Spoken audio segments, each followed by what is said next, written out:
Hey guys, happy Friday. Hope everybody's doing well. Bear with me with my scratchy voice.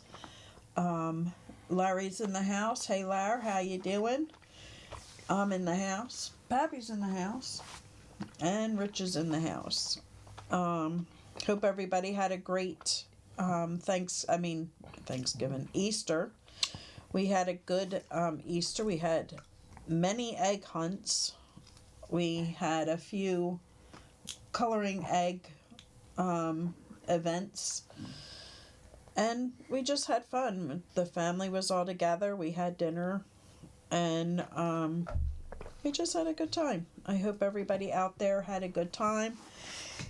If you were not with your loved one due to either being in treatment or active in their use, I hope that next year you'll be back together again. You never know when they decide to, go further and find treatment and find their path back to a better life. And just don't lose the hope. That's my one thing that I can say. We always have to hold on to our hope, because without hope we really don't have anything. And just hold on to every moment you get to talk to your loved one without it being confrontational, or just knowing that they're alive and they're working through their process, because that's what recovery is. It's a process. It's when you're ready to take that step forward. So hopefully your loved ones will be taking that step forward soon, if they haven't already. And anybody out there that is listening that can get into the comments, feel free to comment and share some hope with those that are out there that are struggling, and the families that love them and continue to lose hope, and showing them that there is hope, that there is the possibility of their loved one coming to grips with the recovery process. So please feel free to share that out in the comments. You can always call in as well at 267-737-8031. That is our number here at the studio, where you can call in anytime that someone isn't on the phone. Or you can text me no matter what day of the week or time of the day it is. I'm always here to listen, and I will answer you. Leave a message if I do not answer, so I can get back to you as soon as I am available. So I really don't have much to talk about tonight. I mean, we've covered it over and over again. So if anybody is out there struggling and they need to just find some hope and find some guidance, don't hesitate to pop into the comments there. If you are new here, first time visiting us here on the show, this is a recovery chat, and we just kick back and we just talk recovery. Sometimes we come in with a topic, sometimes we don't. Today we don't. So it's up to you guys out there to, interact with us and help us out with something you may be struggling with. And we'll share our experiences. We will share our suggestions. We're not telling anybody out there that they have to do what we did. We just offer the suggestions that helped us get through to where we are today. Our loved one has just made 8 years, and we're still in the family support still 8.5 years later, because we know where we were when this all first started for us. And I know how difficult it is, especially if you're new to this. Where are you going to go to get help? How are you going to get help? Who can you trust to talk to that will understand what you're going through? That's what we're here for. We're here to help you see that there is support for you. Whether you are somebody that is active in addiction, we're here for you too. Even though we wanted to start this as a family program, that's not what we're about. We're about here to help you with whatever you need help with. And we hope that you can, get something out of this and know that there is hope. We always have to prepare for the worst because this is the type of disease this is. But as long as they are breathing, there is hope and there is recovery. And it doesn't matter what it looks like to you. It's what you learn from this, how you learn to support yourself and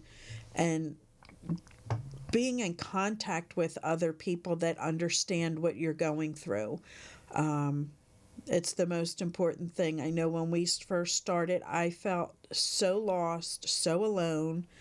I didn't want to share it with friends or family because, I didn't want my loved one to be judged by what happened with them. And going through this with family members, both of us have family on both sides that struggle with addiction. And I apologize. And we have a whole different outlook on addiction back then. We were not real educated in it, and we just felt that, we were the judgmental one. We are the ones that, cause the stigma to stay there. And then once we're educated, we realize that it takes us to end the stigma of addiction, and know that there is hope out there for loved ones that are struggling to figure out how to help their loved one. And it doesn't and we all say that it's up to them. It is up to them. They have to decide when they've had enough. For the family, we can only be there and support them in positive ways. And that's so hard to do when they're so angry and we're not giving into their demands, because we know that will keep them in their use for so much longer. So, it takes time. It doesn't happen overnight. It doesn't happen in one meeting. It doesn't happen in 20. It happens on your time. It's what you put into your program as a family member. It's what they put into their program as somebody wanting recovery. We can't choose their recovery path. We can't choose their meetings. We can't choose their sponsor. We can't tell them what numbers to take and what numbers to not call if they're struggling. It's not up to us. That's their program and they have to work it.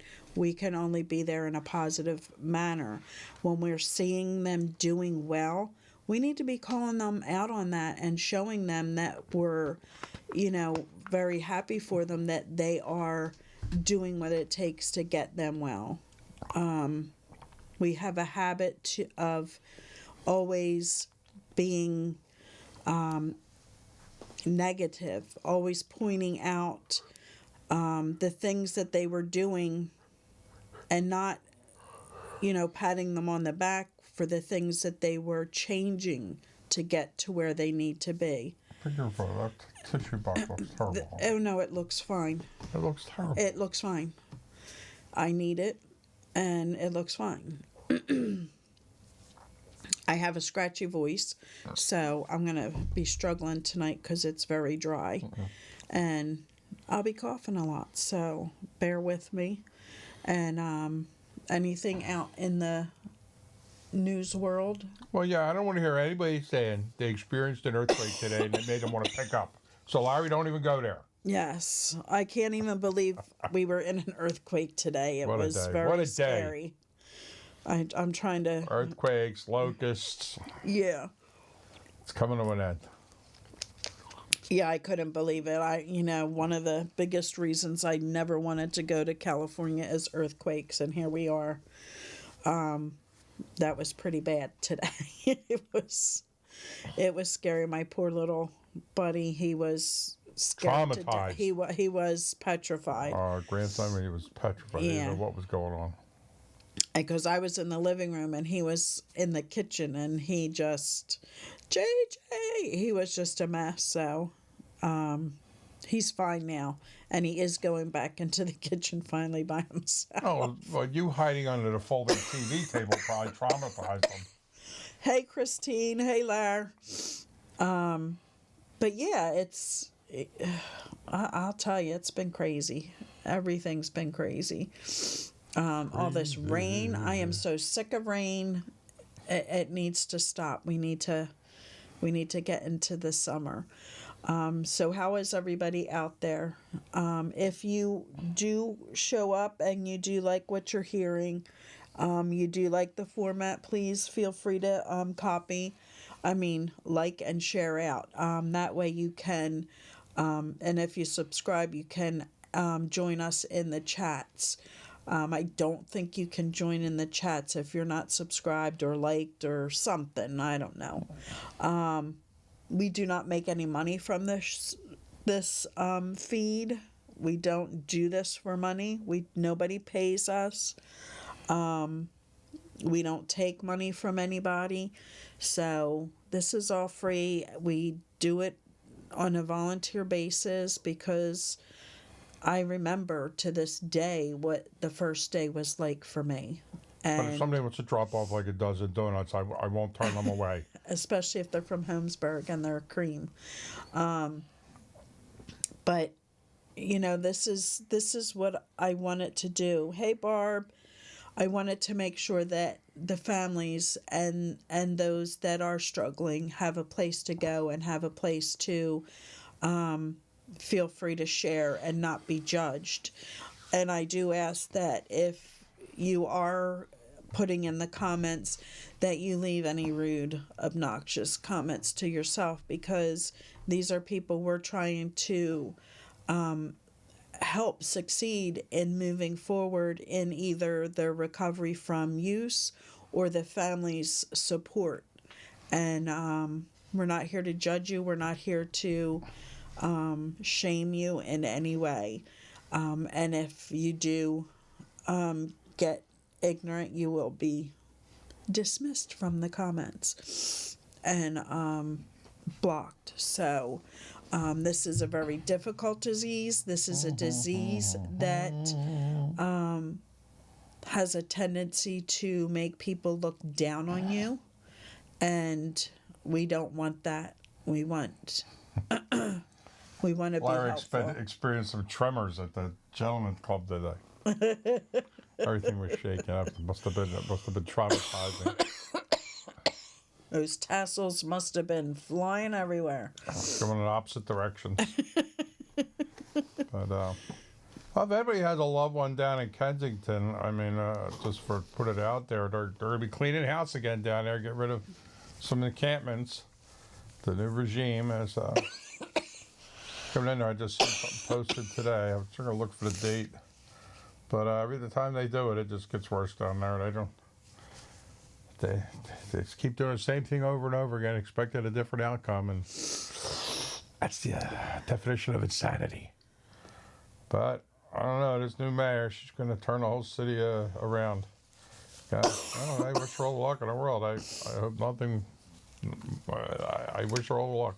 I wish that they have a plan on getting people where they need to be to move forward in a recovery process.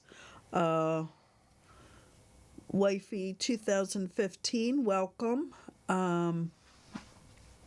Glad you're with us. Sorry, guys, I have such a dry voice Got an tonight. earthquake, an eclipse, An locusts eclipse on coming. Monday. Man, So I'm afraid to go out the door. yeah, that my granddaughter's school closes. Well, a lot of the schools are closing early, and I guess they don't want to be responsible if they look at the solar eclipse. But the bunny put glasses in their baskets, so they'll be safe. I got to trap squirrels all weekend and keep them in the house during the eclipse so they don't look up at the sun at the top of the tree and blind themselves. So Yeah, I'm gonna be busy all weekend.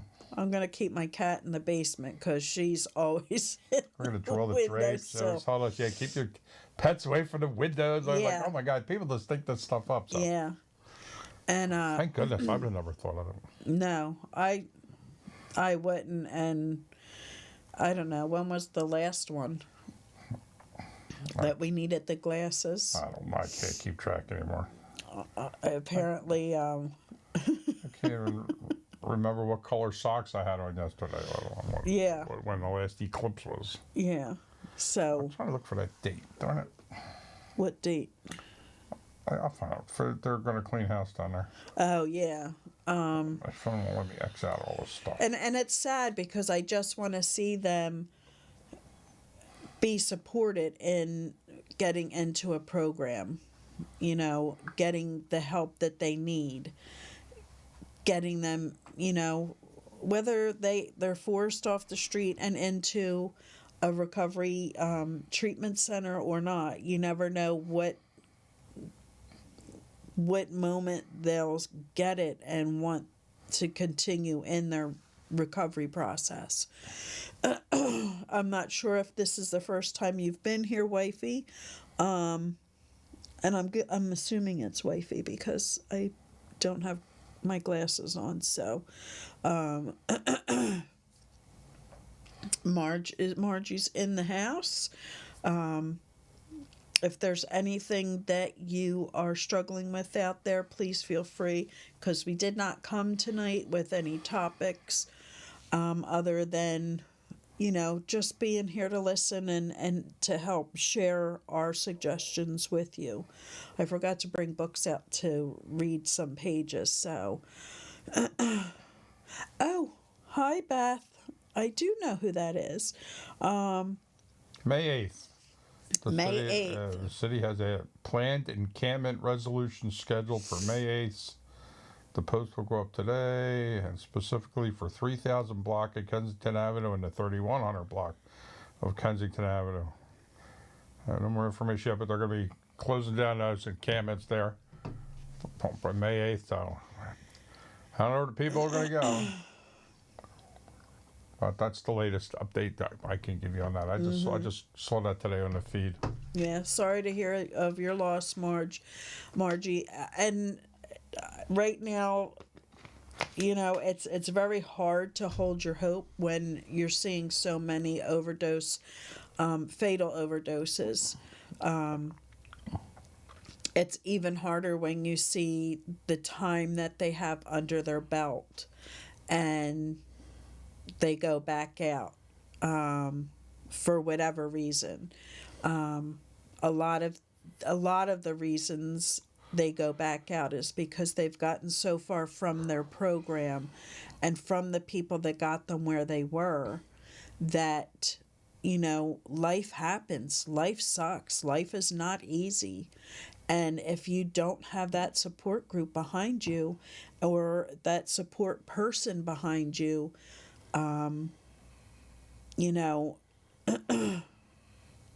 that's where everything just takes a shit. It's, what do? You're out there and you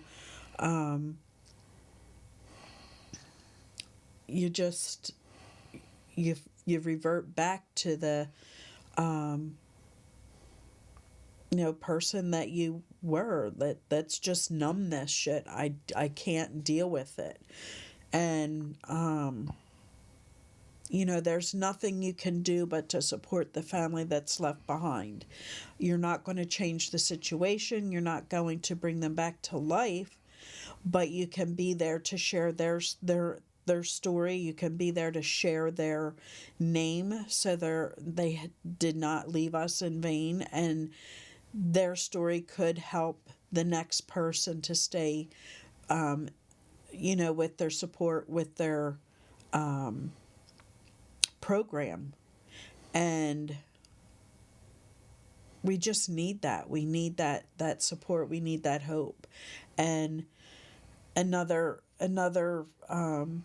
reason you see a lot of overdose is because they think, well, damn, I have 10 years under my belt, I know I can handle this. I'm going to celebrate and I'm going to have a beer because, or I'm going to, do a line so that I can stay up and celebrate and they don't realize that this is a lifelong disease. You can't ever pick up one because it leads you right back to where you fought so hard to get away from. And unfortunately, we are seeing a lot of like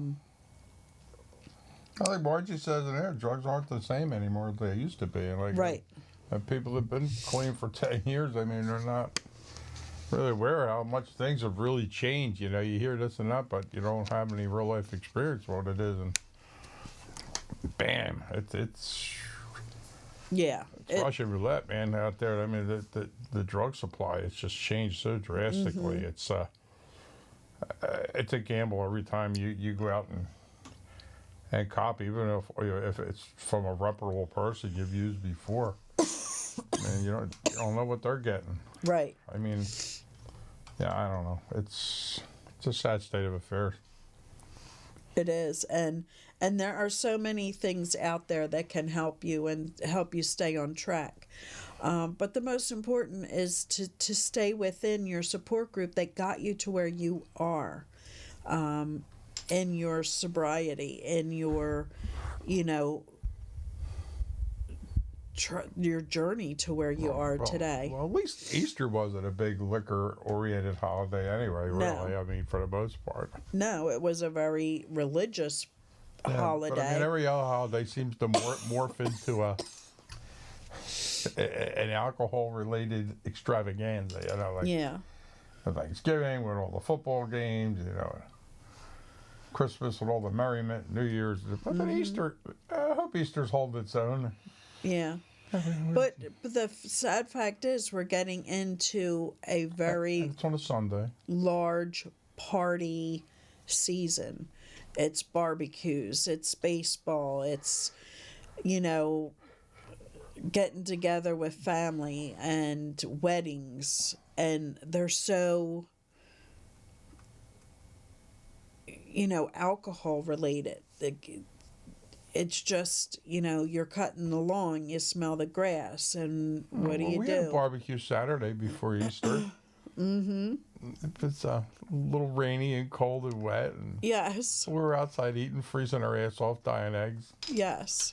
With the neighbors and the kids and all. We made the best of it. Yep. We had an egg. It's just not barbecue season yet, though. It's still a little had to break out a propane heater and put it on people. It was yeah. Kind of... I can't believe we got through it. It's snowing in California. My nieces sent me pictures of them walking into school with snow all over the place. It snowed up the Poconos the other day. You keep it. I don't want it. The dusting up the Poconos just the other day. A friend that I follow on Facebook, he is in Vermont, and people love snow up there. He showed us pictures of it's made for snow. Like 4 feet of snow the week before, and then it was clear and the buds were starting. It was all the roads were dry. You could see the lawns. And today he's posting pictures of a foot of snow. It's like, it just, no. Lucky we didn't have no snow with that earthquake. We'd had an avalanche. Yeah. We have it all. Avalanches, tornadoes. Yeah. That's, and I'm waiting for a stinking ass volcano to just come up in the middle of the river. yeah. One thing we don't have around here yet. Yeah. No volcanoes. We probably do somewhere. We just don't We know never had it yet. tornadoes. Now that's like old school. We get a tornado like every other year now. It's like, oh yeah, how about that? Blew away the whole car dealership the other day. 2 miles away. Like, yipes. Mm-hmm. And a trailer park. It found a trailer park in the suburbs even. Yep. Them trailers just are like magnets for tornadoes. They are. They can find a trailer park hidden I anywhere. think it's the metal. I don't know what. It's just amazing. Or like tornado magnets. Through the car dealership, right into the trailer park. Yep. So if you're new here, feel free to pop in and say hello and tell us how you found us and tell us what's on your mind. You know, we're here to help whoever we can help. Doesn't matter if you're somebody that is, you know, struggling with addiction or if you are somebody that... Call up, give us some pointers what helped you get over the hump at times, you know what I mean? Yes. You might want to share with some other viewers out there. We're always looking for some new dialogue. Yes, we're always looking to just help the next person. I mean, we'll talk about anything tonight. If you got a good bundt cake recipe, feel free to share it. Does anybody even eat bundt cake anymore? I don't know. Do Yeah, they? I see, don't bundt cakes are a big thing right now. I remember when they first came out. Yeah. They invented that pan, and everybody's making them. Yep, I think my mother made a bundt cake every weekend for the first year. I mean, yep. kinds of experiments. You know, you didn't have the internet then either, so you had to get your recipes from your friends on a 3x5 card. I had a rough night, so I've been up most of the night, so just bear with me. I had a rough day. I've had a rough week with this detour on 95. Let me just tell you, I'm at my wit's end. If anybody's not aware, we had a oversized load whack a train trestle bridge on I-95, and it just so happens I have to pass under that portion twice a day. Oh my God, the detour! I don't even want to talk about it. and then I don't have much patience to begin with, but this is just taking my patience to a whole new level. Where are you going, son? To see a man about a horse? I like his new hoodie. It's pretty cool. Oh yeah, those. Yes. So I really haven't heard anything on the news coming on. And that's a shame because they're going to come in, they're going to clean up Kensington, and where are they going to put these poor people that they are booting out of these camps? They're not going to be able to go into treatment centers because there's so many right now with open sores. And I've seen that cleared out so many times down there, and it just gets worse. Yeah. And it does. It gets worse. And especially with this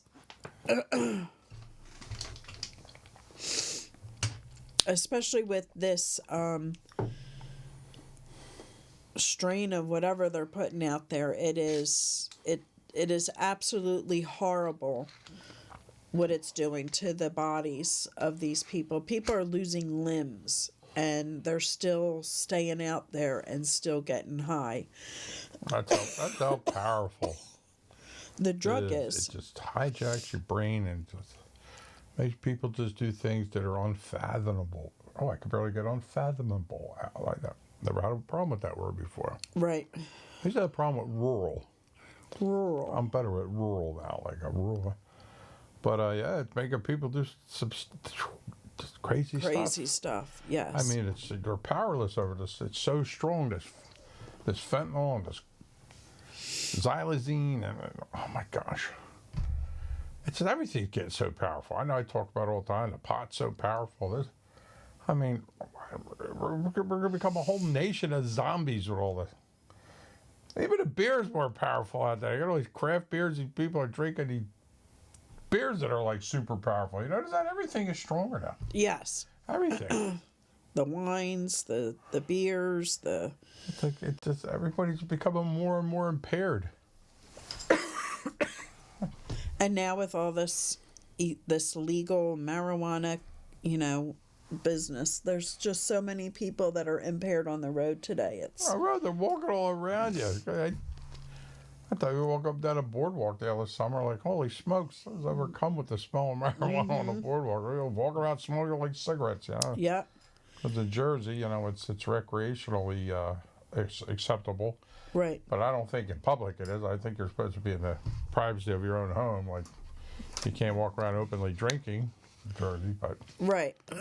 everybody does it. Everybody's driving around smoking it. Man, I smell it all day long in the truck. I just wonder what condition the drivers all around me are in. Yep. And I forget where we were just at. My girlfriend took me out for my birthday dinner, lunch. My birthday lunch. You covered all three. Yes. It was for the breakfast, dinner, yesterday. birthday, lunch. It was lunch. And we were just sitting there chatting, and I know somebody came in, and that's all I could smell was marijuana. Oh, I'm you like, smell really? on the clothes. Come on, I was people. at the bodega the other day getting a smoothie, and the woman in front of me reeked of it so bad. Like, oh my gosh. And it's because it's getting so strong. It's crazy what they're doing today. But we're waiting to hear if Don't their employers smell this? Like, hey, Joe, I want to talk to you about something.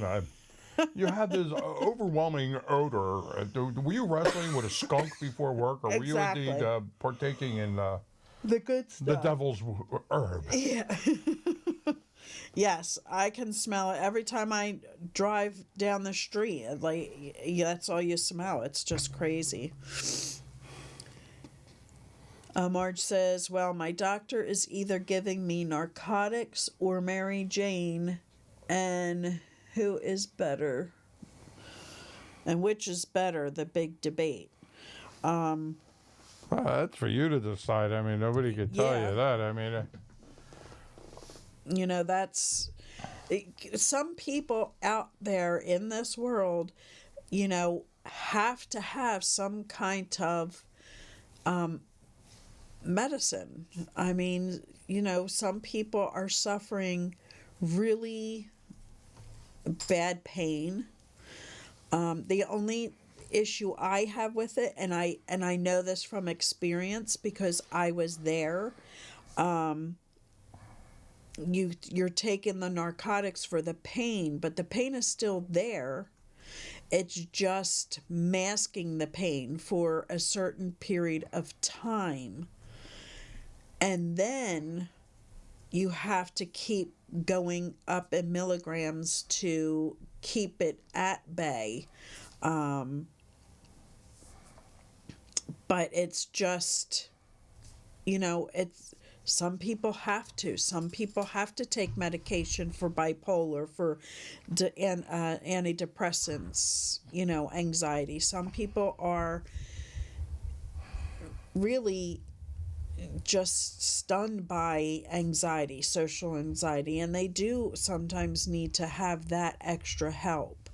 But narcotics that's a really scary place to be. we're so quick to prescribe a medication for everything that ails us now. Mm-hmm. It's not to say some people definitely need it. I mean, they do. They definitely need it.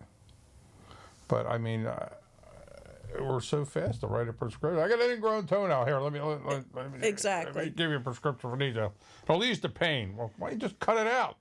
And it's the nice thing about that is because they've become so strict with the narcotics today that they're not so fast to write that off anymore. They're really, Yeah, we take more painkillers in the United States than the whole rest of the world combined. Mm-hmm. And I The United know. States takes more opiates, different painkillers. It's amazing. I don't know. And like I did some, trials of everything, and my body cannot accept the narcotics, the painkillers.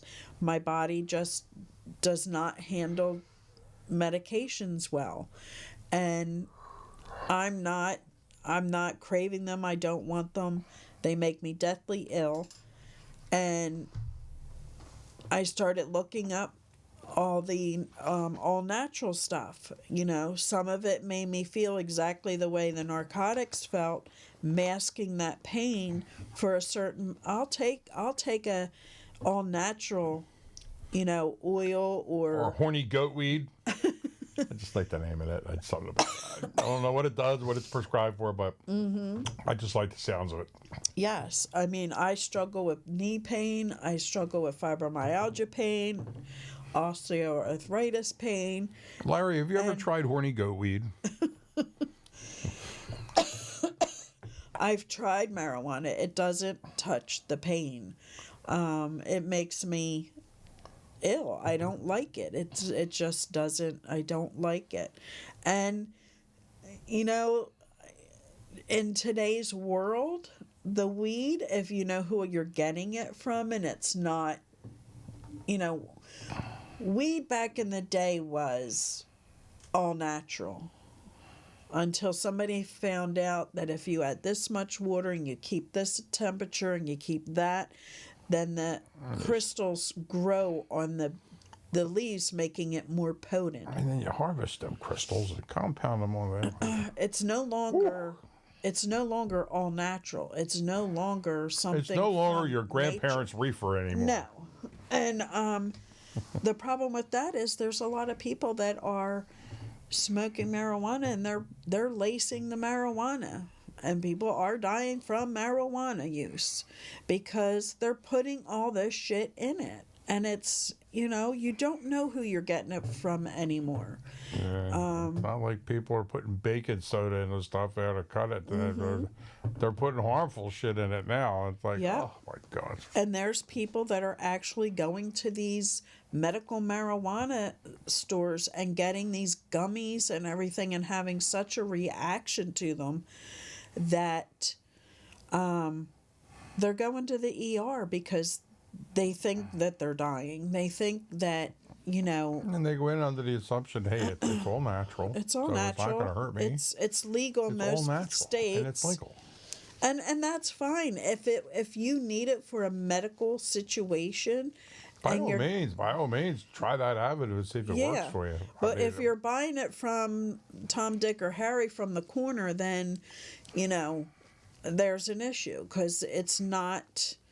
As I said before, I'm not anti-marijuana by any means. Even Absolutely. recreationally, not. The only time I get pissed off about marijuana when people say, "Hey, you want to get off heroin? You should try marijuana." No, especially if you're already, you know, clean. You know, you start smoking, you know, and the next thing you know, it leads you right down that path again. You're out buying a bag of heroin. I mean, it might not be right away, Right.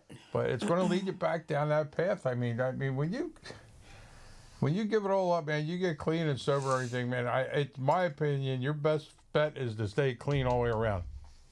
Yes. No mind-altering substances, and you're going to have the best chance of recovery. You got to give it all up, man. You got to. You can't just drink a little on the weekend. Even if alcohol was never your problem, you can't do it no more, man. Right. If you want to be successful and live a very fruitful, healthy life, substance-free, you got to be free of all them substances. You really do, man. It's and there's always that exception. You always hear that one guy, well, you know, I know this guy Joe or whatever, you know, and he just drinks on the weekends and he's fine. And he may very well be, but he's an exception to the rule. Very few people are able to do that. Very few.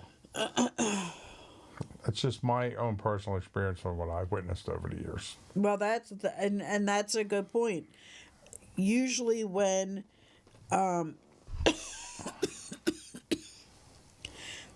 somebody is struggling with substance use disorder and they do go and they do get clean from the substance, they start to live a substance-free lifestyle. Most times they will start either shopping, gambling, food. Like Margie just said right there. And you know what? Because addiction is all about more. Mm-hmm. More. So, all that more, it still triggers the dopamine in the brain. Because addiction is all about dopamine. It really is. I heard a guy put it in those parameters the other day. If you really look at it, and it's true. Because all of them produce copious amounts of dopamine in your brain, which in turn makes you need more to make that much dopamine now that you've become dependent on for your drug or action of choice. And that's all I'm going to say on that. I mean, I don't want to get stuck on the pot thing every week. People think I'm like this anti-pot guy. I'm really not. I don't care what you do. Right. I just get worried when people start pushing it, to get you off harder things. I mean, I think it's very dangerous advice. Yes. And I'll leave it at that. Right. And I think that the biggest thing is, trying very hard at the abstinence way. That's that's what you have to try first. That's the most important thing for you to do, is step into that path of abstinence. If you continue to fail and you continue to overdose and keep being brought back, then you may have to look at other avenues, whether it's Vivitrol, Suboxone, methadone. I really don't care for methadone, but that's just my opinion, because when you go to these facilities, they don't seem to be wanting to wean you down. They want to keep you at a certain level and keep you coming back. And, that's... Yeah, there's no end game set up, most times. And that's kind of concerning, because it's just easier just to keep you on it and never put you on a taper. That's why you so often hear people been on it for 20, 25, 30 years. Yeah. And they're living fruitful lives and all that, and that's great, but you're still addicted to methadone. Yes. And it's so much harder to withdraw. And it's not good for your body. Right. Vivitrol, I think, is considered like the safest avenue to go, because you take it for 6 months this is our opinion, Dan. Whatever works for you, by all means, try. I mean, we're not condoning. I'm not use. Anti anything. You we're take not the condoning path the you use want. of methadone. I mean, methadone has saved many people's lives, and nothing else worked for. I mean, and it was their last resort. It's worked for them, and that's awesome. Because any day you can take a breath. It's another day to be alive, and that's great. Especially if if you've been taking the medications, you've become dependent on them, addicted, but you're still in that pain and you need that pain relief. That's when the methadone comes in, and it can be your savior, as long as you are taking it from a reputable source and they have you on a taper down, just so that you can be out of that pain and be able to live a normal, healthy life. Because that's what it comes down to. And there's like no aftercare program most of the times with it. There's no meetings, no nothing, no support group. No, I mean, here, just come every week, get these, and if you're good, we'll give you some take-homes, and before you know it, 30 years is going to go by, and you're still going to be a slave exactly. to the methadone. Exactly. And it's a shame.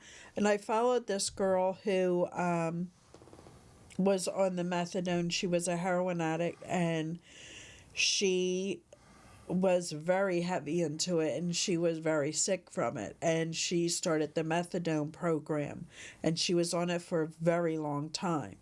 And she struggled with it, and she met somebody, and she decided that, she fell completely in love, had decided that she was going to wean off of her methadone. And she did it herself, and she did it probably not in the best way. She kind of pushed herself a little faster than she should have, but she's completely off of it. She's married. She has a child. You can do it. but she has an awful lot of support. And she just, Like Margie said there, that a friend of hers started on 200 milligrams, you'd be down to 1 milligram. And he's probably scared to death to go off it, Marge. You know what I mean? Because he's come so far and things are coming together. He's so afraid that if he goes off it all together, he may relapse. And Right. he doesn't want that. I mean, Right, it's his crutch. It's his crutch. It's like a fail-safe system, you know? It's like, it's a hard decision. I mean, to take that chance after you've come so far, you know, and Yeah. you become so reliant on that, you know, every day taking it, you know, whatever. It's sad. Right. But it also messes up so much of your internal body. It's very hard on your body, your organs, and everything else. So, you know, you really have to take the time and educate yourself on, if you decide a MAT program, the medically assisted treatment program, you really have to do your homework and see what is the best chance for you to, you know, go through the MAT. And I just think, man, wean off. you're putting such strain on your system for all your years of active use. Mm-hmm. All right, you know, and you come out, and now you're abusing, you know, caffeinated drinks, you know, power drinks or whatever you call it. And that's putting more strain on your body too, because it's got to assimilate all that caffeine, your liver, your kidneys, everything. Right. You know, and I know you go into like a MAT program.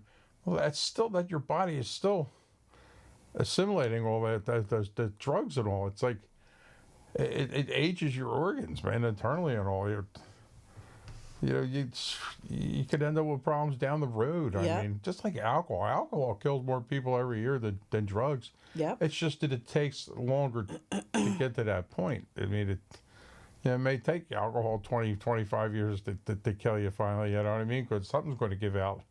Your liver's going to get, you know, something, you know what I'm saying? It's just, you got to think in the long haul, you know? Yeah. It affects your nerves terrible. You know, and that's a long term. That's for the rest of your life. It doesn't get better. So to go on a treatment that's going to extend on for like 20 years, 25 years, it can't be good for you, man. It's No. like, I'm no doctor, but it's got to put a strain on your system. Right. It really does.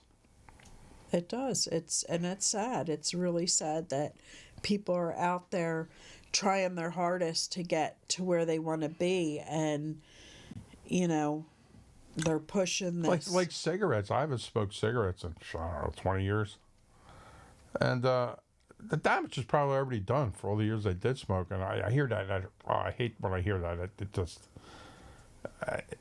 you know what I mean? 'Cause, you know, I could come down with CPOD, you know, COPD or whatever. It's like tomorrow from damage I did 20 years ago. I hope to God it doesn't happen. But, you know, it's, so, well, should I, suppose I'm going to take up vaping now after all that. Like, well, it's not cigarettes. Still not good. You're still putting all them chemicals into yourself. Yep. I mean, it's a slippery slope. I mean, I'm no health freak, believe me. You would know that if you ever sat down at a dinner table with me. But there's no tofu in my refrigerator. Let me just put it that way. None. And But, you know, I just got to look at things in different parameters. I'm getting older now. I'm starting to lose friends now from, like, natural causes. yep.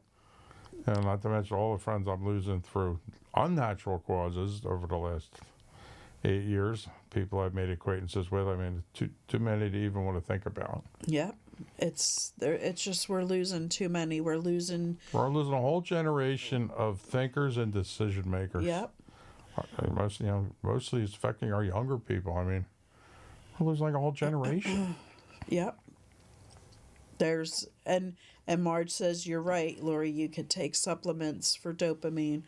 I think B6 is a big one, and that's for you to research, and that's for you to figure out, because when I started with the different things when I was diagnosed with the fibromyalgia,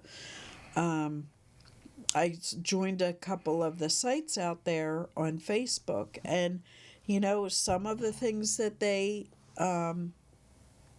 suggested, I tried and it didn't work. Some of the things they suggested, I tried and it helped. I didn't it's not curing me. It will never cure me, but it helps. I'll take 20 minutes versus no minutes. And research some of the things that you're going through. And talking about research, everybody's getting on this new diabetic medication all for weight loss and all, without a lot of years of trials behind us, like knowing the long effects, long-term effects.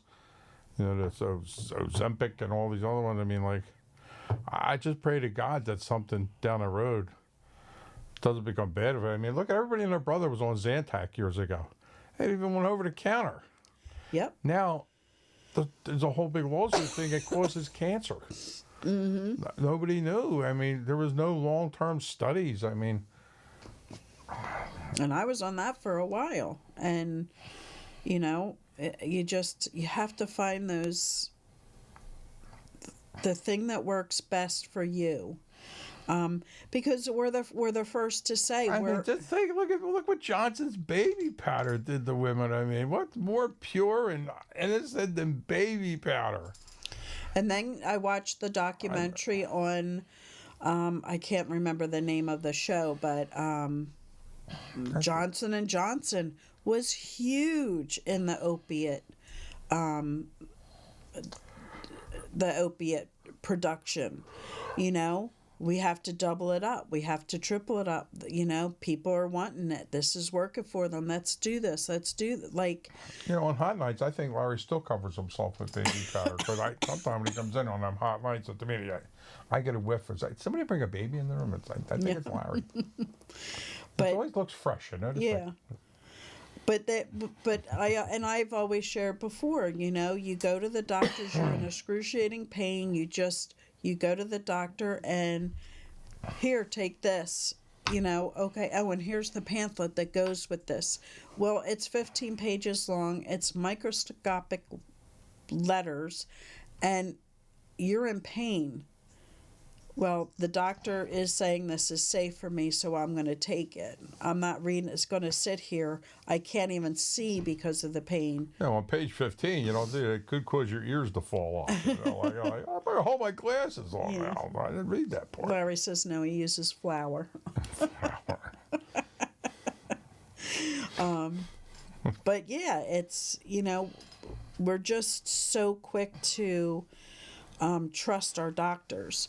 And I'm going to tell you, if you want help with medication, you have to talk to your pharmacist, because the pharmacist is the one that went to school to learn about all of these drugs. The pharmacist is not pushing all of this. The pharmacist is saying, you can't take that because you're taking this.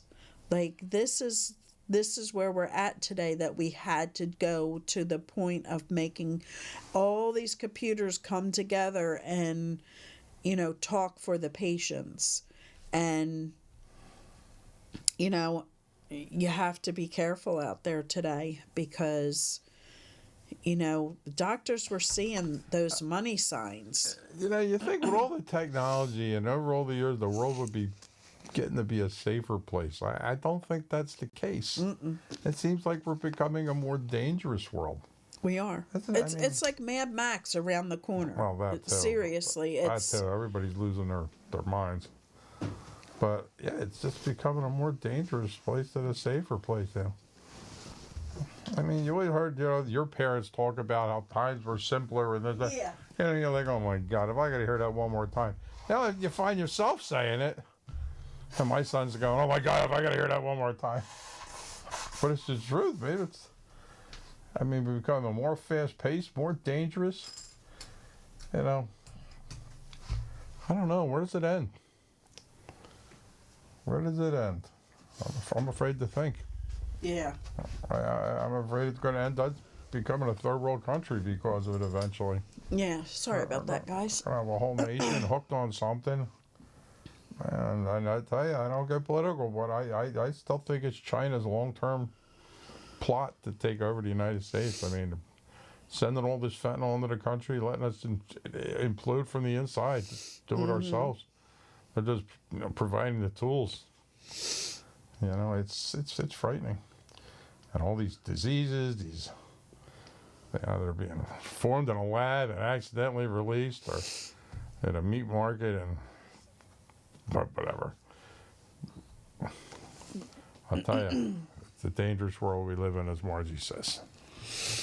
Margie says, I'm not addicted. I've been addicted to things that are not prescribed. So I don't consider myself an addict, but sometimes I feel it. I don't want to be on my meds, but I can't take myself off. And that's where the problem lies, because, you become dependent on it. And But, and sometimes that's just the way you have to be. I mean, if it's right, and what you need to stay well, I mean. And as long as you're taking it as the doctor prescribed, as long as you're getting it from the doctor that prescribed it, as long as there's not a line wrapped around the doctor's office and cash only, These are red flags. These are just red flags that are out there. And like some people are diabetics, got to stay on their medication for the rest of their lives. Even though like diet and exercise might help to an extent, but they still need it just for safety precautions. I mean, to keep everything in order. I mean, it doesn't make you a bad person, Margie, as long as you take it as directed. I mean, right, that's what you got to do. And that's another thing. Like a lot of people will say, well, I don't take what they prescribe. Well, then that's when you're not taking it as prescribed. Well, I'm taking less. Well, you're not taking it. That could be as irresponsible as taking too much, because now it's not acting in an effective manner, because you're not taking the prescribed amount, so it's not doing what it's supposed to be doing. Right. So, and that's what the doctor, Nobody? Wow. That's what was happening with me. I hated taking the drug. It made me deathly ill. But the pain would take over, so I would take it after the pain got so bad. Well, I'm not keeping that in check. I'm not keeping that pain away. So, it's not that you're dependent on it, is what you are. You're dependent. Especially with painkillers. As I said before, painkillers don't stop pain. It doesn't stop the root cause of your pain. What painkillers does is it changes how your brain perceives pain. The pain's still there. Mm-hmm. But it just dumbs your brain down to the point where it doesn't recognize the pain. It doesn't recognize it as pain, but the underlying issue is still there. That's why like so many people are on these painkillers for years and years and years. But have you ever went to physical therapy or had the source of this pain addressed? Like, no, I just take this Percocet every day or whatever, and then I'm able to push through it. Exactly, and you have to work with your doctor, and once I decided I'm not taking these meds anymore, I don't like them. And we're not honest with our doctors now. You don't want to say the wrong thing, because then he might take you off of it altogether. So you lie to him, you tell him what you think he wants to hear. And nothing gets solved by doing that. I mean, nothing. And if you're getting your weed from the medical, from a facility, then that's great. If you're getting it off the street, you don't know what you're getting. I always get it from that Jamaican guy up at the corner. But there's your thing. The big hat and all. If you're getting your psych meds from a doctor and not getting it off the street, you need to talk to the doctor. You need to take it as prescribed. If you're taking less than you should be taking, then you're going to be needing more. And And that's so important. And that's the one thing that I learned before my loved one ever came to me with the problem. So I see a lot of people that sit in the meetings when I was, there was meetings that they would bring the patients in. And these people were actually in car accidents, severe car accidents, and became addicted. And not that they were going on the street to get it, but they couldn't get off of it because they kept giving them, higher and higher milligrams. And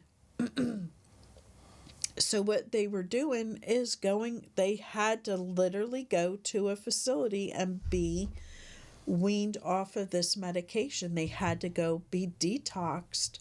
And at this point, they've become so addicted to it that they had to go through a 28-day program and learn how to live life again without it. I mean, that's where it's at.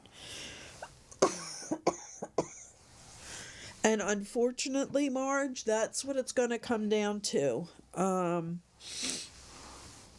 They're going to stop all of that. They don't want this. You want food, you're going to have to go to a shelter. That's been a couple of years now down there, March. You had to have a permit. That's been going on. This is probably like at least year 2. Yes. I mean, well, yeah, that's the truth. And they're pretty adamant about that. And, all my years of renegade coffee distribution down there, I was a rebel. Nobody knows where they're going to go. They're going to, just like they did it the last time. They started pushing them out. They pushed them out. You go hand it out with Angels of Motion. They just applied for their new food permit. I just read that today. Mm-hmm. The coordinator there, she just renewed theirs. It's free to get one. You could go apply for one. But the thing is, what are we giving out? Are we giving too much? Are we enabling them down there? Or, are they in need? When we were going down there to see trays and trays and trays of food just sitting on the ground being wasted. I mean, people start with all the right intentions, and it just gets over the top and crosses over into the realm of enabling. That's usually what happens. Mm-hmm.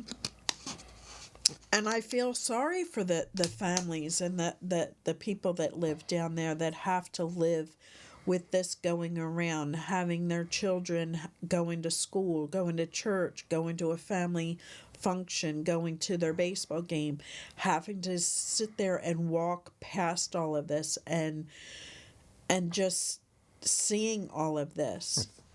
It's it's a neighborhood. It's their neighborhood. And I just talked to 2 people the other day, and they're like, I remember, and they were elderly.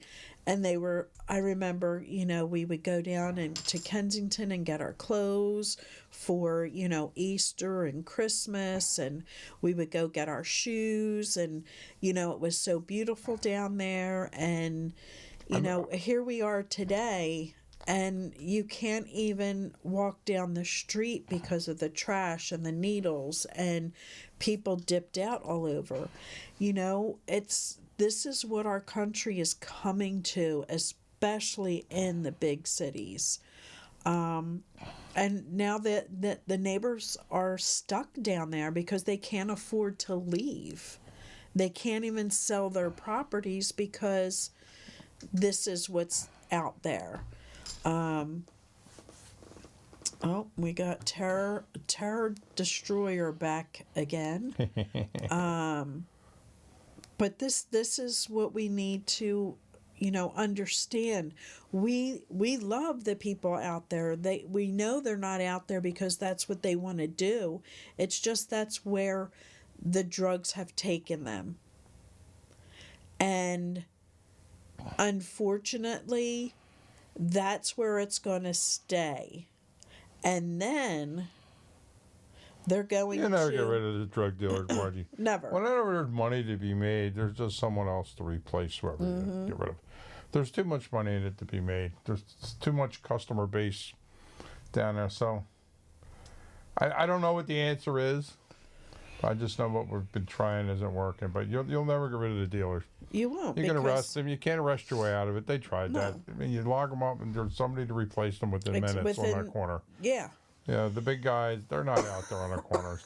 They recruit these full-time guys, which most of them are just out there selling to support their own habit. Mm-hmm. And that's what it comes down to. You're never going to get rid of the dealers, but you're going to have to do something. And when they went out and they did the cleaning the last time, where did they go? They started out into the suburbs. And what did the suburbs do? They're not going to put up with it. They pushed it all back down there. And it's such a concentrated customer base down there. It's you know what it's like. It's an open air drug market. Everything and anything goes. It's a free for all, and it's like it's such a large customer base. I mean, people don't leave. They used to commute back and forth. Now they just come and stay. I mean, there's food available. There's this available. There's no reason to leave. Nope. And it's just become so overwhelming down there. It's you feel bad for everyone. They're getting booted and all, but I don't know. I have to think maybe it's just become too convenient down there, and it's forcing people into addiction. I had to take a look at it from all different angles. Mm-hmm. I mean, it's just too convenient. People just don't want to stop. They don't want to quit. Right. I mean, you look at all of the churches, all of the organizations, everybody that goes down there to try and help them and show them a better way, a life. And, you know, they do it with the kindness of their hearts, and they do it because they love, you know, the people there. They know that they're not down there, and they know they don't want to be down there. But you can't change it. You have too many organizations, too many churches trying to help. And a lot of these organizations aren't really trained in addiction. No. So they really don't even realize what they're looking at, because what they see, none of this makes sense to them. Just like we told parents and loved ones, the things your loved one does make no sense to you because you're looking at it with a healthy brain.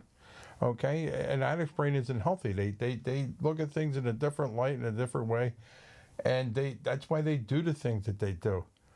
All right? Their brain isn't producing chemicals to make rational decisions or feel guilt or empathy or any of it. Right. So, and all these organizations don't know that. They just know, you know, you got to keep people fed and warm.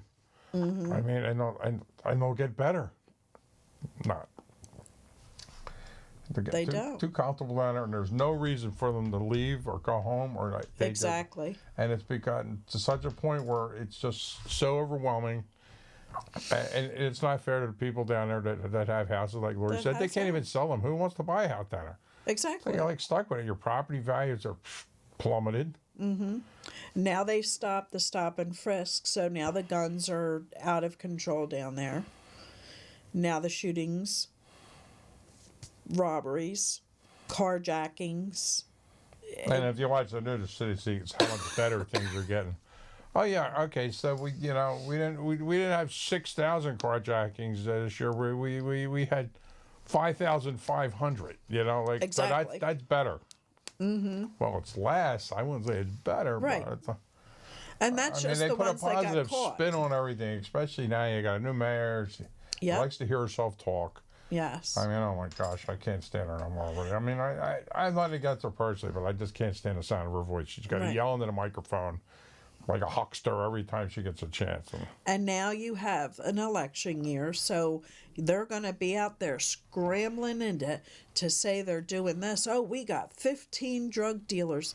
Well, they just got people that are buying drugs, one, to keep themselves healthy, or to keep themselves well, and enough drugs to sell for when they need more drugs. So now you're just arresting people that are just trying to stay well, and the big guys are just sitting up there and raking in the box, and they're not touched because they have such a chain that they can't get to them.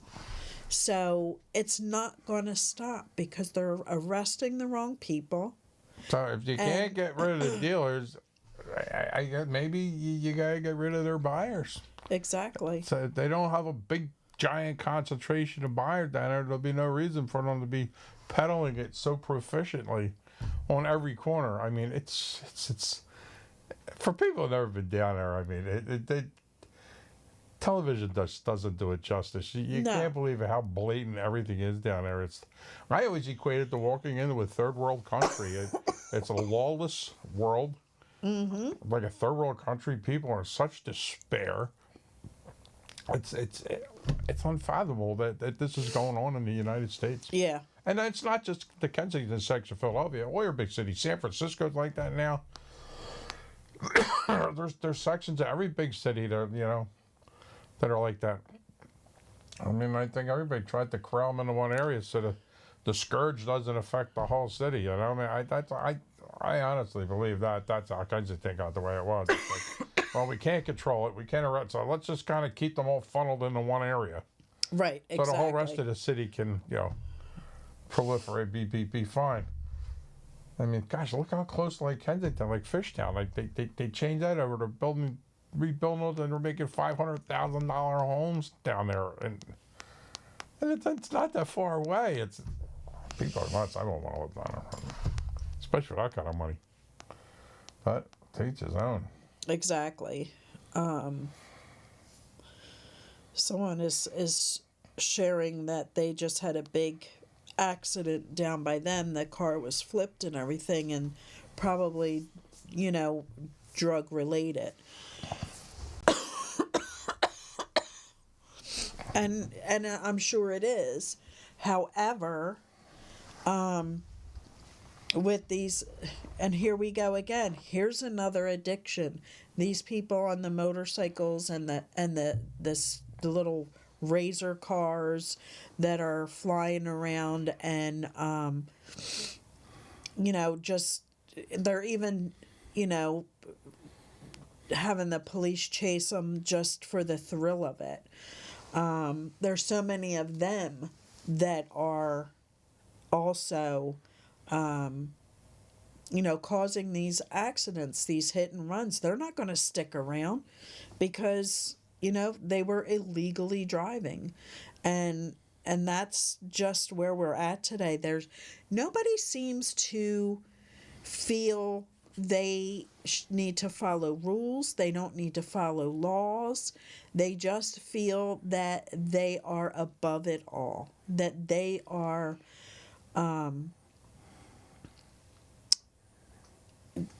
just above the law. And it boggles my mind that, like, the parents are buying them these motorcycles, these cars. Sorry, I keep looking away. I have a monitor over here. Things are moving across all the screens. We've got a bunch of monitors here. We've got a big monitor on the wall.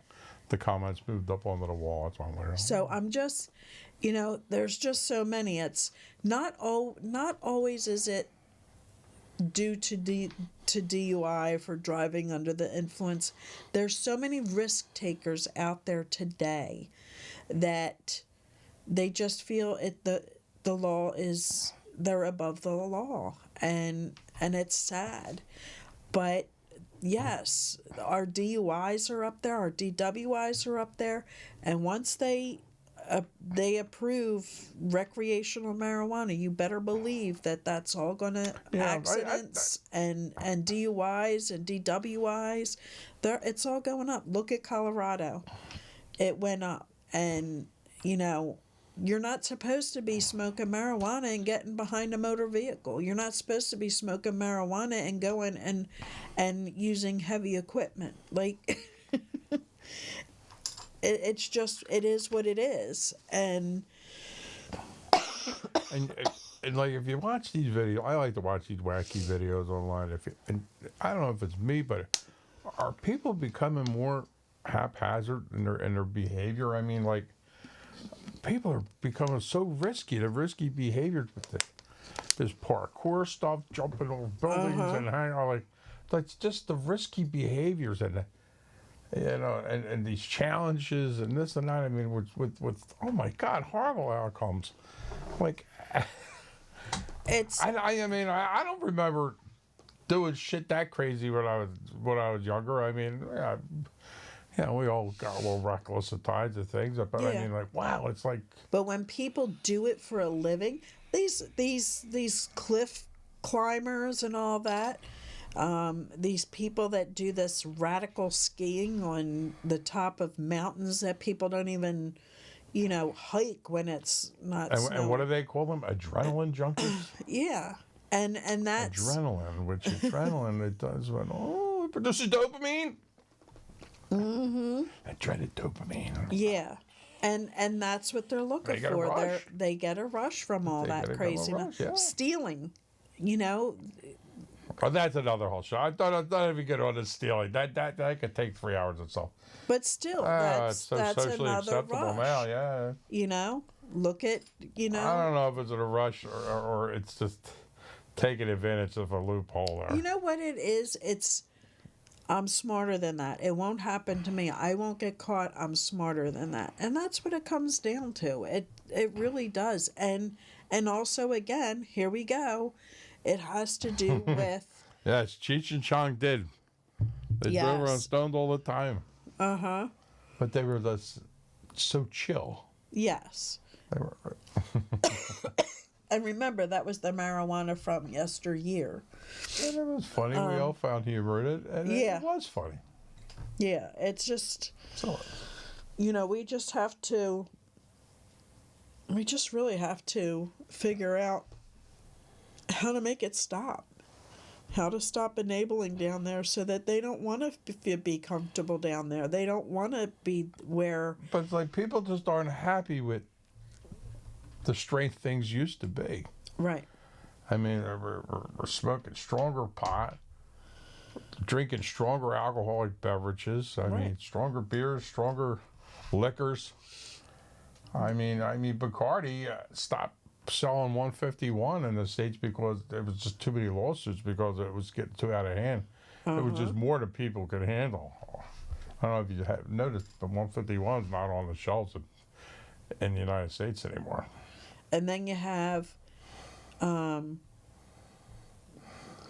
drugs of yesteryear, Heroin wasn't doing it anymore, so what do? They come up with fentanyl. Yeah, they make it Fentanyl stronger, isn't doing stronger, anything. stronger, Now that's stronger. carfentanil. That's not strong enough. Now they go to this, whatever, xylazine. Like, it's just crazy. It's the more. Caffeinated sodas weren't enough. Then we had Jolt. Remember Jolt? Jolt. I had extra Now Jolt is like Kool-Aid compared to these caffeinated energy drinks. Yes. Now we gotta have so much caffeine in our soft drinks now that our heart's like jumping out of our chest. Yep. More. Stronger. Yes, the weed of yesteryear. We And have 15 minutes left, guys. So if you have something that is on your mind or you want to call in, you gotta, whatever. You have an earthquake report. Anything. well, we had a second one today, but I didn't feel the second one, thank Yeah, God. it was a repercussion or an aftershock. An aftershock. Well, in reality, March 14th was our earthquake. These are all aftershocks from that. It's just weird. Sometimes an aftershock can be a lot worse than the actual beginning. But the news couldn't sensationalize on it enough. Oh my And we've been gosh. assured that there will be no tsunamis as a result. It wasn't an offshore. It was Right. It was in North Jersey, almost New York, way inland. Like, Yeah. but they had to get that tsunami word in, and now that's all people heard out of that whole thing. They just said all they heard was tsunami. Uh-huh. Said we're gonna have a tsunami. What? I wonder if that, what did they call that? This I mean, I'm making a joke. My whole family is traumatized by this earthquake today. I just wanted to go and put the vibrating sander on the floor joist down in the basement, and that made them all shit their pants. But yeah. Lori said that wouldn't be funny. It would wouldn't be funny to me. It wouldn't be fun. I mean, so I didn't do it. I lived a long time in California. I mean, I would have did it just to scare my wife, but I don't want to traumatize my grandson. Yeah. But the rest of the adults in the house, I would have laughed my ass off. They all come running. Did you hear that? When you're sitting in the living room and you're thinking, we're going to end up in the basement. And I'm not talking about walking down the steps. Yeah, I'm sorry. I don't like earthquakes. They freak me out. I don't like them. Oh, you don't like spiders and snakes either. Yeah, but... And Jim Stafford wrote a song about that. I don't like spiders. Oh, sorry. And he should have added earthquakes to that song. I could stomp on the spiders and Ashley can go grab my snakes. Like, I'm good there. I can't save myself from an earthquake. Oh, them brave people with them reptiles. Oh, look what it did to the crocodile hunter. God rest his soul. Taken out by a stingray barb. Yeah. You never know. Just got to stay away from the dangerous animals. So, next week, maybe Larry will come and hang out with us and give us something interesting. Bob's doing a visit, too. Yes, Bob wants to come, and he's going to bring his lovely girlfriend with him. Oh, is he? That'd be nice. Yeah, she's going to sit in the corner, and... we'll get her in the limelight. Yeah, so, that'll be nice. We need to vamp it up because I just don't want to... I want to be able to help somebody, but I don't want everybody to be getting all, oh my God, they're talking about the same thing, and I'm just... And we are, a lot of times. We know that it's only so much to talk about. I know. It's redundancy, and that's what recovery is. It's, I get it, I understand it, but I don't want people to... It's getting like recovery cooking, like, what did you come home all beat up and cook before you went to bed, when you're in active use? I mean, what was your go-to munchie snack? We could do like a recovery cooking type show there. Like, was it Elio's Pizza? Mm-hmm. Maybe Beth wants to come on and talk about, the family part of it. Toaster pastries. Not all Beth. We miss you guys. Yeah, I'm sorry. We had a dinner Wednesday, so we were unable to make our meeting, and that's not something we do. Right, we rarely miss a meeting, but when you got like free grub. Yeah, and so unfortunately we had to miss last Wednesday.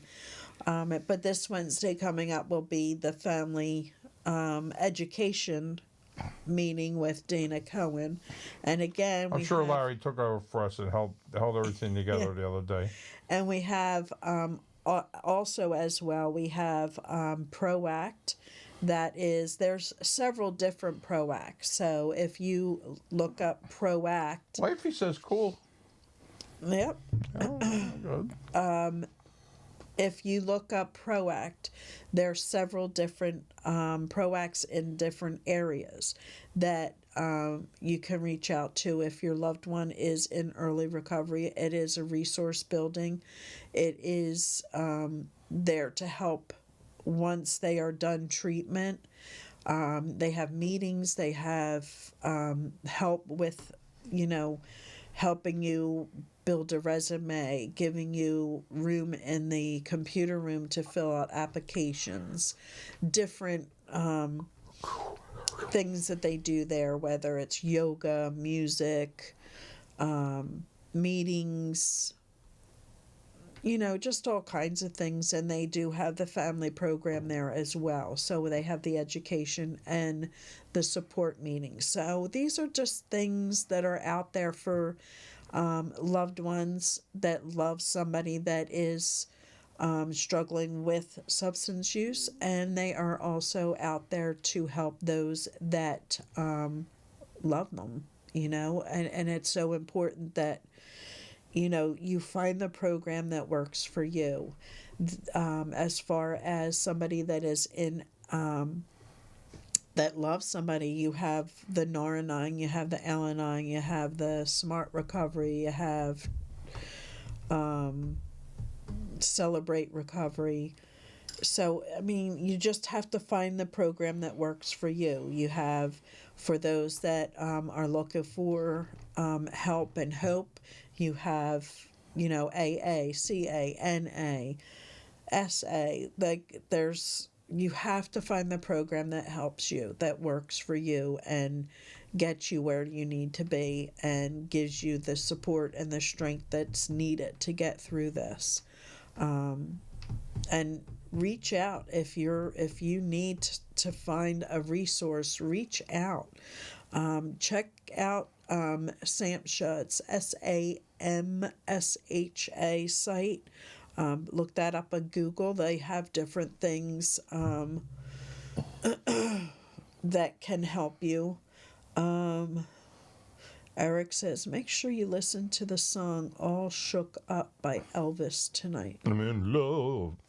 I'm all shook up. You're not funny, Eric. I could be sleeping and have another earthquake, and then I'm going to call you and wake you up. I feel the earth move under my feet. Marge, you can't arrest this. You can't. Arresting them is not doing anything but jamming up the cells. You know, they're hurting themselves. As long as they're not hurting anyone, you cannot arrest your way out of this disease.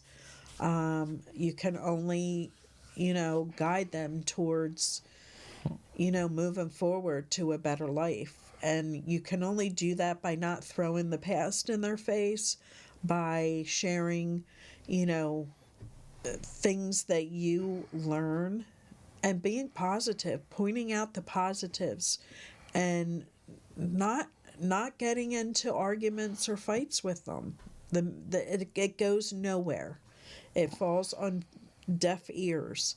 So, Philadelphia is so overwhelmed out there. I mean, I was just hit by a woman who was whacked out of her mind. She hit me I was in a commercial vehicle about a month and a half ago.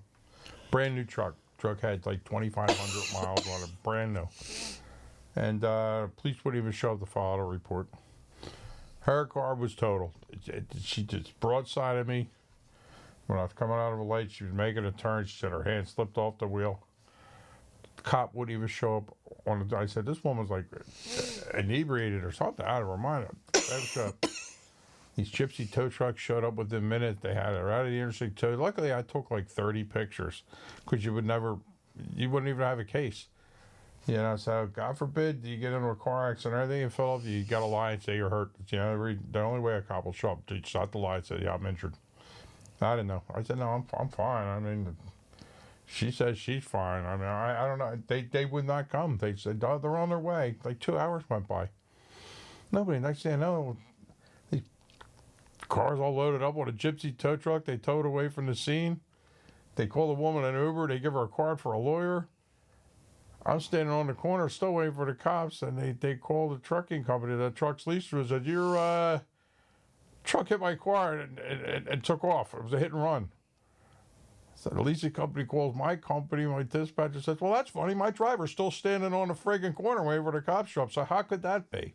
That's how crooked the city of Philadelphia, or how lazy, or whatever word you want to use. They just don't care. They don't care. They don't. And I went to the 24th Police District to fill out a report. I wanted a police report. I had to drive my truck there.